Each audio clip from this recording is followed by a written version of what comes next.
Welcome to the Informed Simplicity Project, a place for learners. Today I have one of my few, this is actually really funny. I have one of my few reoccurring guests, returning guests, but I thought you were going to say few friends. that's also true. I have one of my few friends. My friends at this point are basically you, Tony, and hopefully one day Alex. One day Alex will be my. He's the white whale, man. It's so hard to get. Like, he's just so boundaried. It's impossible in a good way. Like, he has very In healthy a good way. boundaries, and I'm Yeah. like, my friend too. Yeah. Oh my gosh. Wesley Little. And we are going to talk about how people can get clients. And as I was saying um, before this, like this is sort of the bottleneck for a lot of clinicians. And so, what I would love to happen is you just to give a brief introduction to yourself, and then we'll talk about referrals, and I'll ask you a bunch of questions, and you'll just do the whole Mr. Miyagi thing. Okay. Yeah, yeah. Very reasonable expectations, Jordan. Thank you for that. So I'm Wesley Little. I am an EFT therapist and supervisor based in Charlotte, North Carolina. And I also work on deliberate practice stuff and just generally enjoy talking to other therapists about the business side of things. I'm not a business coach by any means, but actually the way I come about this is that I really love designing websites just as like a hobby. So for some people who I just really adore, I'll be like, can I design your website for you? And then we inevitably talk about business stuff. And so that's, I think, where you thought maybe I would be potentially helpful here. Yes, because for everyone who knows, I mean, who knows me and uh, follows my stuff, like you design my websites, I was which lucky to do so. every time I look at that thing, I think this is so freaking beautiful. Like I'm so, because Oh, before it was garbage, it was so bad. well, I appreciate that. And there's a whole field of people who do this like as their careers and they're like really amazing at it. This is just for me like a hobby because I think like therapy is so nuanced and like there's so long you go without necessarily a feeling of reward that I think it's healthy for all of us to have things where we feel like it's a little more tangible, we can see results. So that's my thing. I love that. I had a professor in college who would go fishing. He was a big fisher. And we were Mm. talking about it. He was like, sometimes you just need something where you know whether you caught the fish or not. Like you just need to know. Just need to know. Yeah. Yep, I Yeah. get that. So look, Wesley, as you know, I have started this mentorship, right? Where basically I get new therapists, LACs, intern level therapists, anyone who's not fully licensed yet but is out of school. And me and my business partner, we teach them one, how to give continuing ed trainings, and then two, how to build their own practice. Hmm. Um, and what we're finding is on the practice building side, people are often afraid to make the leap, right? Hmm. And Make the leap into like private practice, you they're mean? very afraid. They're very afraid.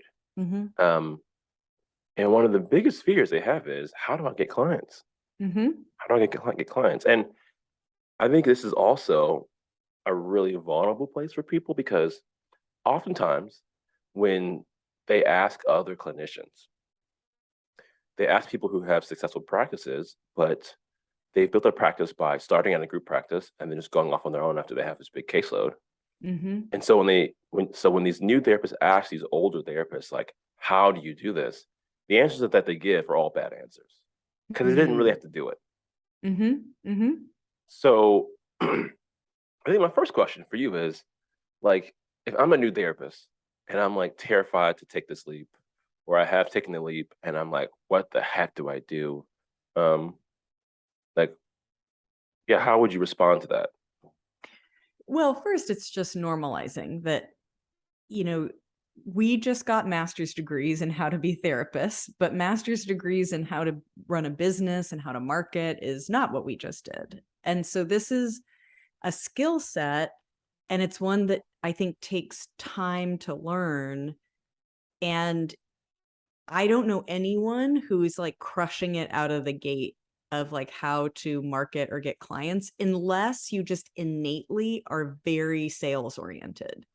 And like some people might be, but if you think about the personality types that are drawn to therapy, which is like anonymous, you know, observant, quiet, empathetic, you know, very in tune with what's going on with someone, that's not always going to have the same, like that person's not always going to have the same traits as confident, sales oriented, extroverted, that sort of thing. So I think, first of all, just knowing that it is daunting to feel like I just spent, 3 or 4 years getting good at these skills, but to be able to use these skills, now I have to learn like this entirely different skill set and personality type. So one is I would just normalize that. I also want to say that I think that, as a new therapist or like a pre-licensed therapist, you could even be in a group practice and have to get your own clients. So that was me. Like I was in a group practice, but I had to get all my own clients. So I think that can be even more demoralizing because you're like, oh my gosh, like I'm trying to figure all of this out, but I didn't even realize I was going to have to. I've definitely seen that. I've had two friends of mine, acquaintances, friends, who are at group practices, and they're like, I don't get what's happening. They're not giving me clients. They're Mm-hmm. taking 30, 40%. And like, Mm-hmm. how do I do this? Yeah. you know? And one Yeah. of the guys, he's got like young kids and a wife and all this stuff. And he's like, what do I do? Yeah. So Yeah. it's not uncommon. Yes. So should we just move to like the nuts and bolts? Like how Let's just how dive how in. are Yeah. how are we going to help people get clients? Okay. So first, I want to say that I'm going to try to break this out, and it's probably going to sound simple or formulaic, and it's not. Just like therapy skills can sound simple, but you're weaving in like your own knowledge and confidence about yourself as a person, like all of this stuff. So it's not like just do A, B, and C and you're going to get D. But ultimately, I think what is the most successful way to get clients is two fundamental things. One is networking with other therapists and maintaining those relationships. And therapists who are probably a little ahead of wherever you are listening. And two, it's having a niche of what you do. And I know that this is where people really push back. I know that there's a lot of good reasons why people don't like the niche. And I am going to get on a soapbox about a niche and talk about it. So I understand like why people don't like it, but buckle up. I'm excited because I've never seen you get fiery before, and I feel like it's about to come. Like it's This coming. is fiery Wesley. Yeah. Okay. So first of all, it is true that we have to be good at a lot of things because just one person could come in and have elements of ADHD or OCD, depression, anxiety, so it's not like we can say, I work with just anxiety and we're never going to see these other things. Of course we are. So one, I want to say, I understand that. Two, I want to say, if you are crushing it by being an eclectic therapist, like you don't need to listen to this podcast. So like, great, good for you. If you're getting like 1 million clients and on your website, you have 6 things that you're good at, good for you. But when I refer to other therapists, it is because I know they do one thing really well. So like, I know the person I'm going to send people who struggle with infertility to. I know the person I'm going to send who struggles with new mom depression. I know the person who I'm going to send to for males who need a much more direct approach because of their personality types. Like, I know my people. I don't know these people well. I just know that they do what they do well. So when I think of referring, I think you have to know another therapist very well to know, like, oh, I think this therapist's personality would fit well with this client. And I do have like, let's say I have like 3 or 4 therapist friends who I know really, really well, who I'm like, okay, like no matter kind of what the issue this person is going through, I feel like this would be a good fit. But when I'm referring, more generally than that, I need to know like what that therapist does really well. So even for me, like if you think of a friend coming to you who's not in the therapy world at all, and they're coming to you and they're like, oh, like Jordan, I'm really struggling with insomnia. I'm having like all these, worried, anxious thoughts. Can you recommend a therapist? And let's say they're in a different area than you. You actually don't know any therapists, but you're going to scroll through Psychology Today or like Google and you're going to look for them. How fast are your eyes going to move past a profile that says, I do couples, I do individuals, I do teens, I do anxiety and depression? Yeah, that's pretty Like quick. my eyes are scrolling. Like I'm just like, forget it, forget it, forget it, forget it, because I don't know what that person does. And honestly, I doubt that that person is good. Mhm. Because like I don't think you can be amazing with kids and teens and couples and you know infertility. Like that's a lot of crap to be good at. Yeah, what you're saying is really interesting, right? Because it's sort of a twofold thing. Of first of, I mean, honestly, it's a form of inception, right? Like, Tell me more. like that's exactly what it is. It's inception of when you pick a niche, then your image, your picture automatically comes to mind when someone goes to a friend, another therapist, yada yada yada, for that issue. And if you don't, then you're sort of this amorphous sort of blob in the back of the person's mind who doesn't stand out, right? Hmm. And so by Yeah. picking a niche, it's like planting a frame in someone's brain so that when someone says, "Hey, I need someone for couples," they know, well, Wesley does couples, Hmm. right? Yep. And honestly, I would send someone to you for trauma, right?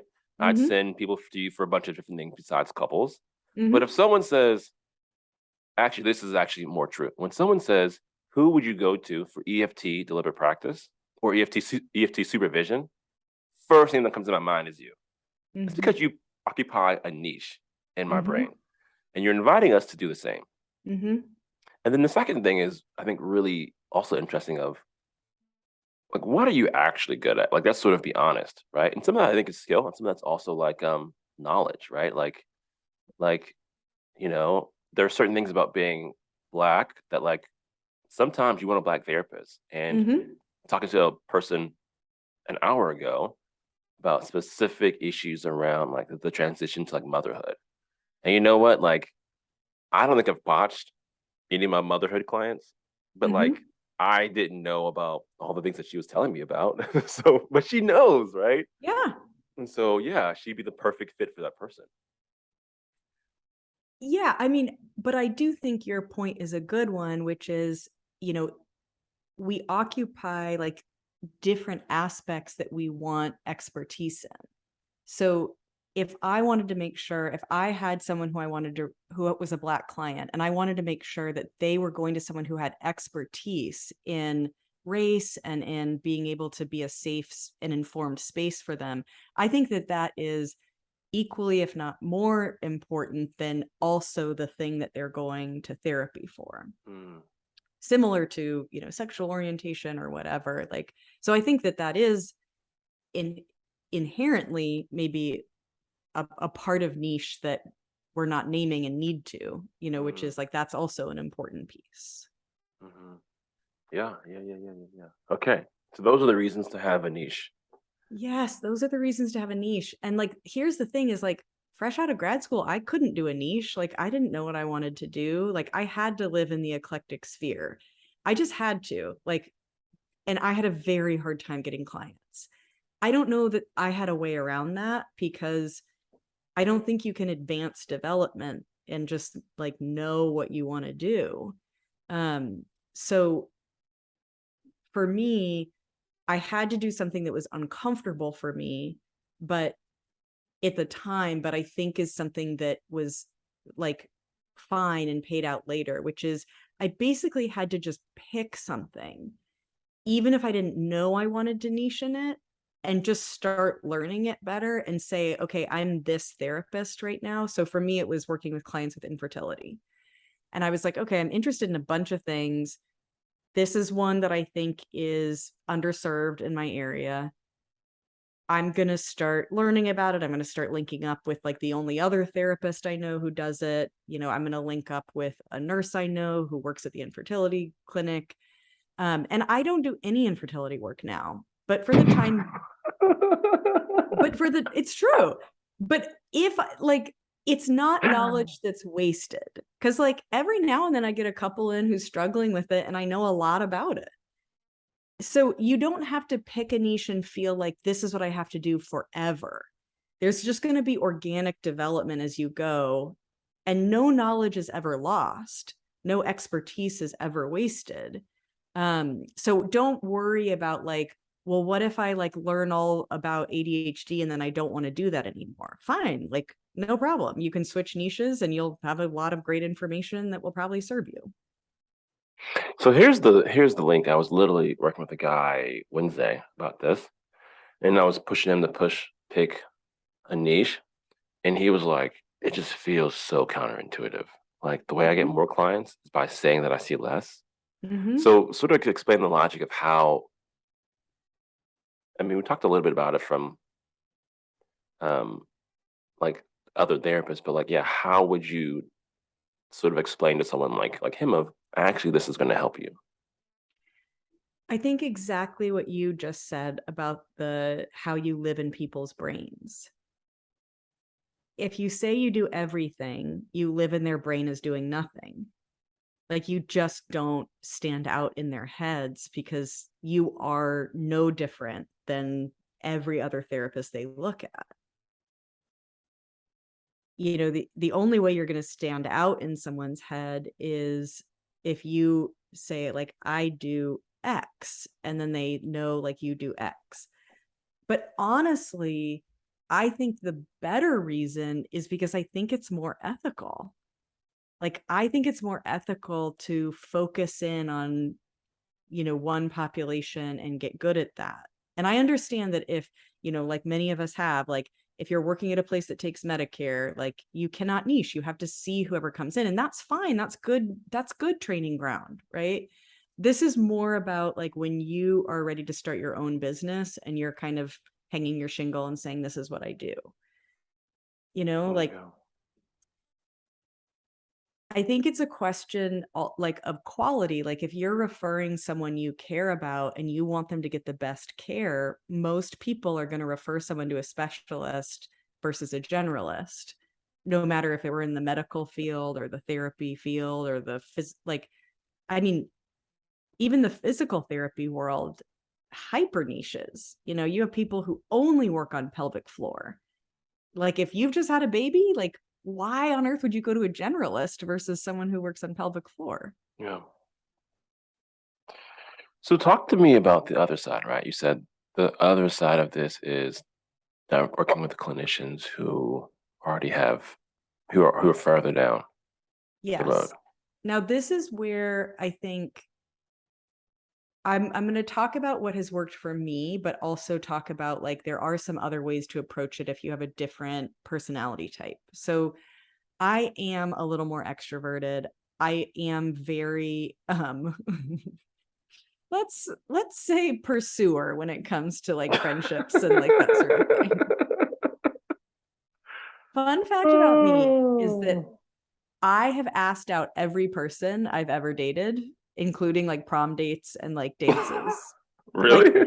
I am just not someone who people will come to. So like early on I learned like I know, I think I'm reasonably attractive, but like I early on I learned like unless I'm going to get it, like this ain't going to happen. So like I got to That's go funny. get it. And I I find that like I have a good vibe on like people who I want to be connected to. So like Alex, different even just like girlfriends in my life where I'm like I want to be friends with her. I want to do that. So my personality type works with networking because I am going to email people and be like, hey, can I sit down and like talk to you about what you do? Or can I, talk to you about this? And then I'm going to follow up with that. I'm going to, reach out if I refer to client. I'm going to, check in. And you can only do it with people you genuinely like. So like you have to go, it's just like dating. You have to go through like so many awkward coffee dates. Like the amount of awkward networking coffee dates I've been on is like pathetic. Where you're sitting there and like in just like dating, like in 5 minutes, you're like, yeah, like we're not vibing. I'm never gonna like this is never gonna take off. But like we gotta like somehow talk about therapy now for the The next. next hour and a half. So that works for me because it's my nature. And I know a lot of therapists kind of panic if they're like, I'm really introverted. I'm like not going to be a networker. That's fine too. Like you might find social media is more your space where you can be like really behind the screen. You might find that writing articles for your local paper is more your thing. I think sometimes even just like well-placed business cards, like as a father, I'm sure you've been to the seventh circle of hell, which is kid gyms. Which is what? Kid gyms, like child gyms, I have never been to these. like an indoor playground where there's like 80 million children screaming and like climbing on structures. I mean, that sounds terrible, but no, I've never You have been. not been to these, Jordan? No, I don't think I want to. You're not selling me on the idea, Wesley. No, I walked into this and I was like, I'm having an out of body experience. Like this is unbelievable that like humans elect to do this. But it's Instant indoor. dissociation. You just It's indoor. The kids, it's like soft, puffy mats and everything, so the kids are safe and like they're just having the time of their lives, and it wears them out. But the parents are all standing around, in various stages of suffering because like this is terrible.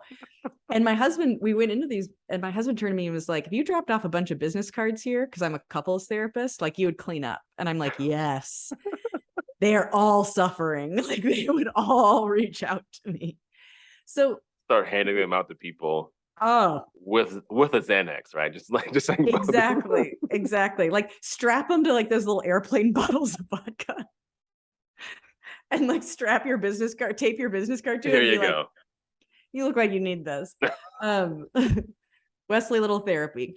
Call me later. That's hilarious. So if you are like an introvert but a creative thinker like that, and you can, if you feel like, hey, like if I can kind of find the right place to like drop business cards, that can be helpful.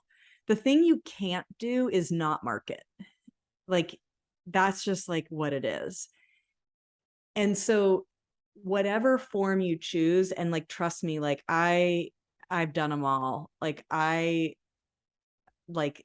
there are very few stones I haven't unturned. And that's just like also part of starting a business, is like the hustle where you're always trying something that's going to get your name out there more, which is very awful and painful for most people, especially therapists, because it feels so counterintuitive to keep trying to like sell your work or put yourself out there.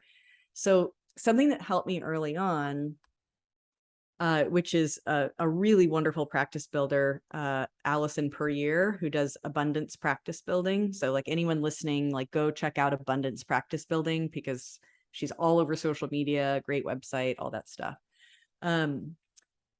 She had someone on her podcast at the time who said, marketing is an act of service.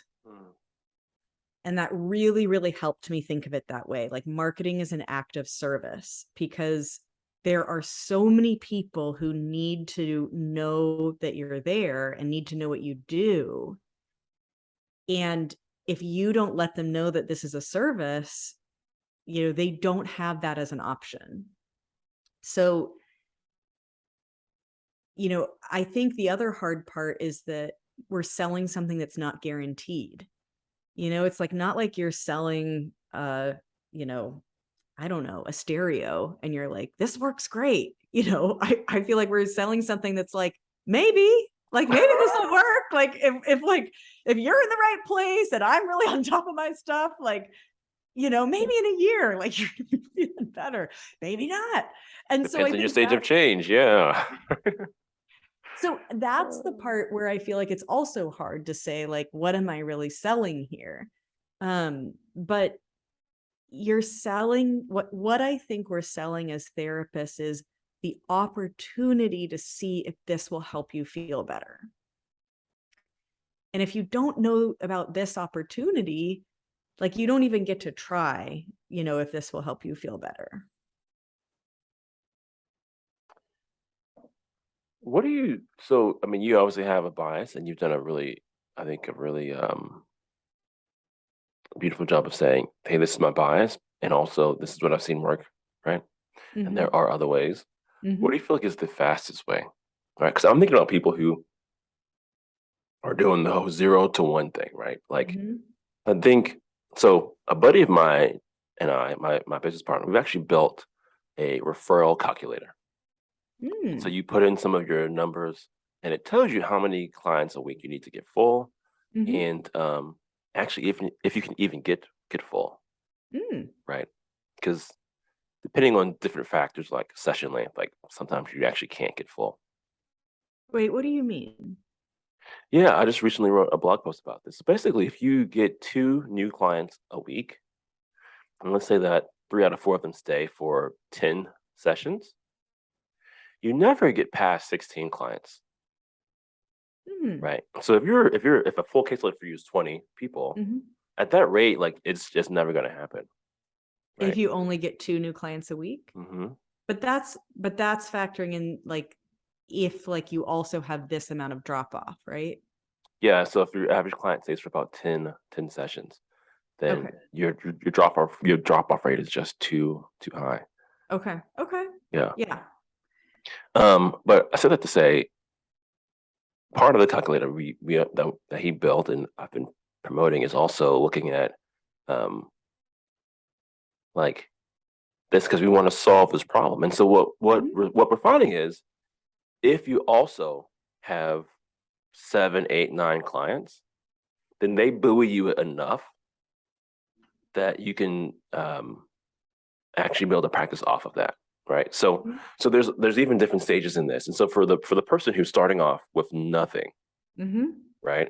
And quick caveat, it takes about 3 months to hit your max number. Mhm. Mhm. So for someone who's starting off, right, and they're like, "Holy smokes, something's not working." Mhm. Maybe they probably actually don't know what it is, but let's say that they're Mhm. getting two referrals a week, and this is not enough for them to build, and they're a month in, and they're like, "What am I going to do?" Like, what would you say is like the fastest, most efficient way? So again, like I can only answer from my own brain of like what I would do is the fastest, most efficient way. So let's say I were to move tomorrow and I needed to build from zero. Here's what I would do. I would create a spreadsheet and write down, like, I would search for every single therapist in my zip code, or in my area that I could find. If I was in a really rural area, I would look at online counseling for a city area and also write down those therapists.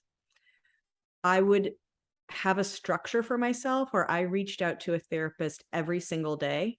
Let's say for at least until they ran out, but like let's say for at least a month or 2 months, where I reached out, sent like basically cold called or cold emailed and asked for a coffee date, asked to set up something there, knowing that like if I met with like 30 therapists, like I will probably find like four that like ultimately become like referral sources mutually, but like that's fine. I would do that. I would specifically reach out to people who both do what I do. So, like, I would reach out to other couples therapists because I want their overflow.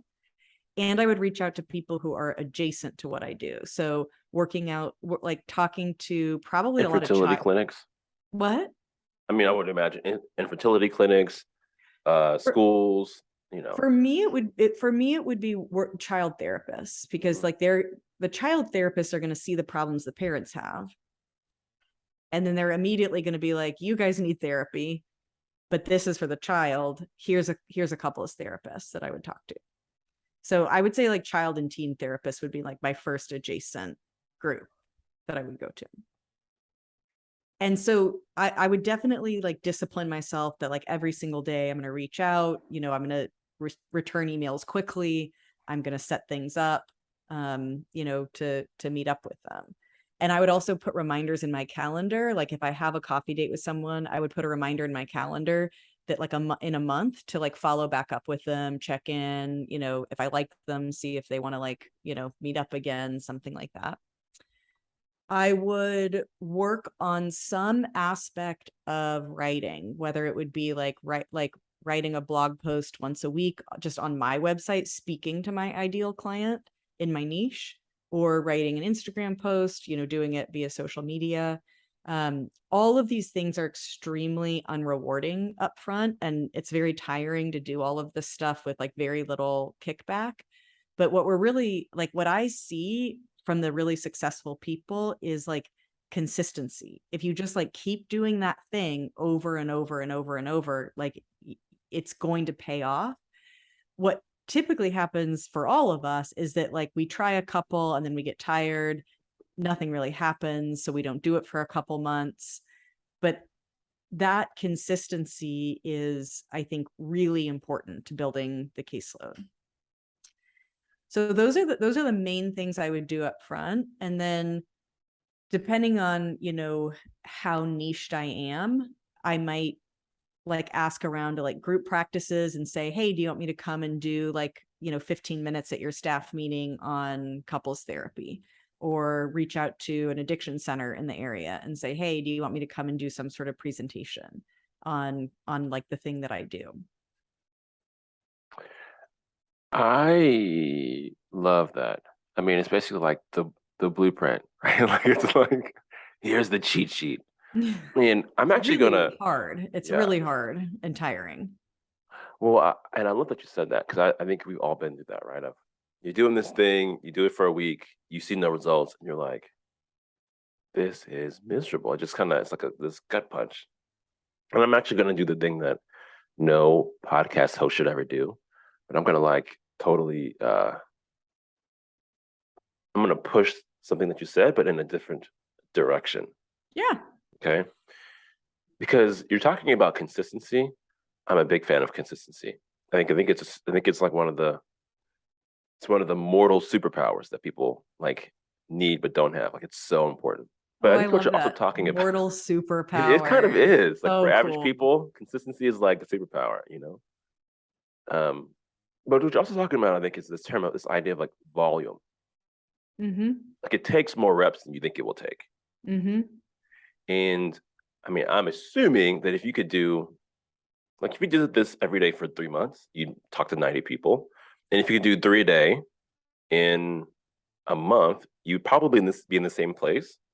But it'll take you a month instead of 3 months, right? Mm-hmm. Um, and I think that's also a really interesting way to think about this because I think that makes sense to me of why it hurts, right? Like when I go out for a run and my wife got these new shoes. She's like super in love with these new shoes. So I went out for a run with her for the first time in like I haven't run in like I don't know. I haven't run since I've had kids, so at least 5 years, right? Like I haven't run. So we run a mile, right? And it's A like mile's a mile's long if you haven't been running. serious run. I haven't run in so long. But it's like, um, yeah, it hurts. But I also know that like the more I do it, not just the length of time, but like the more that I could put in, the more that it's going to hurt, but also the more reward that I'm going to get. Yeah, I agreed. So But I thought you were gonna take me like I thought you were gonna like I just think thinking about it in terms of volume instead of consistency is a different oh, lens, right? okay, It's okay. like when you're doing weights. So I have also have a kettlebell. This is way too much information about me, but like at a certain point, like you feel the burn, Yeah. but you just got to keep going. Yeah. You know? Yes. Yeah. No, I think volume is a good way to think about it, and consistency. And I think, the thing that I also want to say is that, you know, be aware of how you're coming across. Cause like Mhm. for me, I think if I was, let's say, like make it dramatic, if I sent 6 emails out a day, like I'm probably not going to sound as genuine or like invested as like if I'm sending one, just because like I'm not. So I think you got to kind of find that right weight to do your reps with, Yeah, basically. yeah, yeah. Yeah, you Oh, don't can want I to say come one across other as a thing? Just salesman, right? sorry, what did you say? Well, Salesman? I mean, you don't want to come across like a slimy, like, "Hey, let me get your clients." Yeah. Hey, come check out my therapy. Um, I fresh hot therapy right out of the oven. Oh man.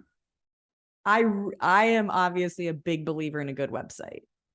Like can like we can do better, people. We can do better.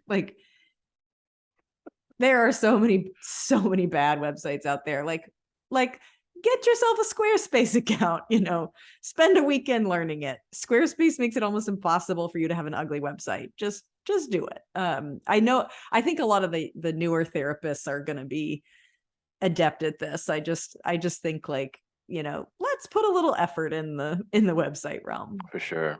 For sure. Yeah, and Wesley, she only charges $10,000. It's a steal per website. I know. So No, I if you don't. I do not sell my website building. So no one's gonna get it.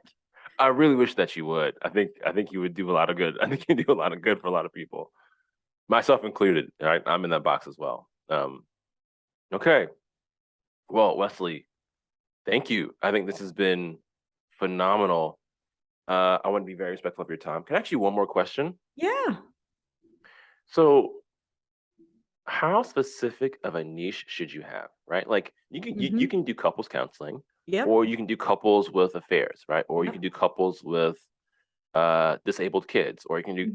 like does it matter if you're that specific, or is couples specific enough, or I don't know. How do you think about that?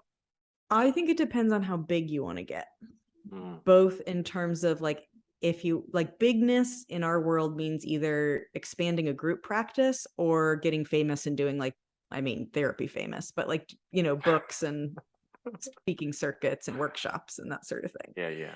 Um, so,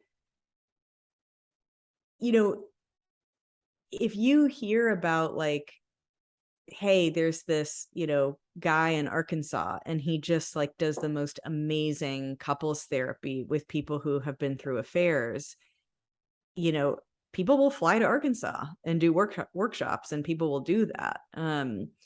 So, I think that it just depends on that. I also think it just depends on your growth as a therapist and what else you have going on in your life. So for me, I've been doing only couples therapy for like 4 years now. And I also want to say, like, my website is nothing but couples therapy. All my website is couples therapy, right? I don't say I do any other kind of any other kind of therapy. And I would say 25% of my new intakes are asking for individual therapy. So, like, that's just to say, like, if you're scared that if you niche, you'll never get any other kind of client, no. Like, you are going to get referrals and other clients all the time.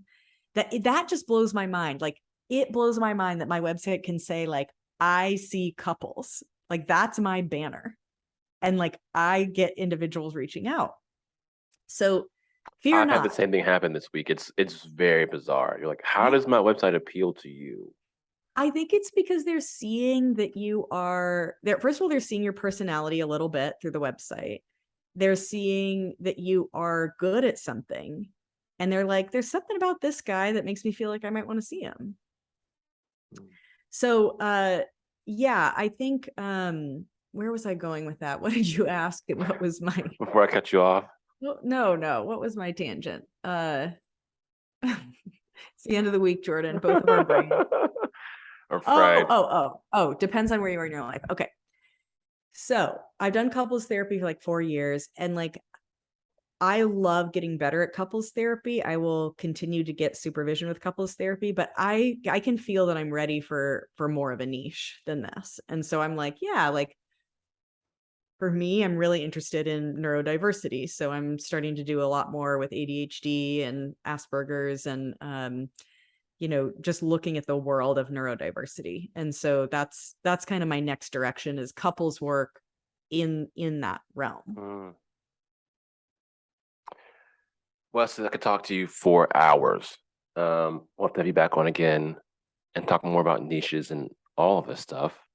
But I want to say thank you for your time. Your Of time is course. super valuable. I always learn a lot when I'm talking to you. Likewise, Um, Jordan.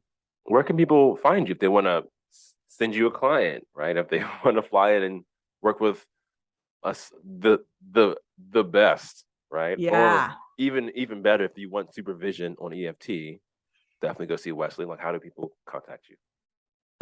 So if you want super, like, I would say, anyone can go to my website. That's the easiest one, which is Wesley Ann with an E little.com. Go ahead and go to my website. You can reach out, through there for anything that you might want to talk to me about. And I'd be happy to hear from any of your wonderful listeners.